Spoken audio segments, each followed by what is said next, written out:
గన్నవరం మాజీ ఎమ్మెల్యే ఉదయాన హైదరాబాద్ లో అరెస్ట్ చేశారు. మాకైతే చాలా కొరత రాష్ట్రంలో ఉండే కార్యకర్తలు. ఎందుకంటే అతను తెలుగుదేశంలో పుట్టి పెరిగి తల్లిపాలు తాగి రొమ్ము గుద్దినోడు. అతను వాడిన భాషకి ఫ్యాక్షన్ ఏరియాలో అయితే ఇప్పటికి అతను ప్రాణాలతో ఉండేవాడు కాదు. ఇక్కడ కాబట్టి నువ్వు బతికి బయటపడ్డాడు.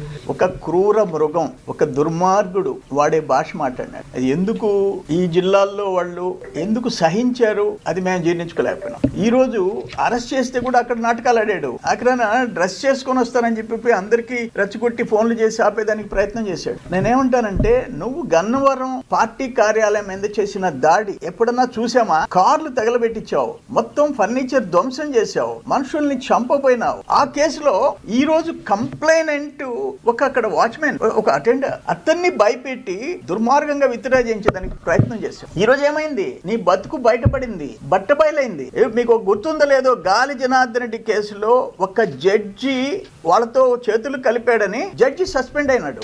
జడ్జి ఆత్మహత్య చేసుకున్నాడు. ఈ రోజు ఆ పని చేశావు. ఒక పేదవాడిని భయపెట్టి ప్రాణాలు తీస్తానని భయపెట్టి తీసుకోపోయి కేసు విత్డ్రాయల్ అన్నావు. ఏమైపోయింది ఈ రోజు?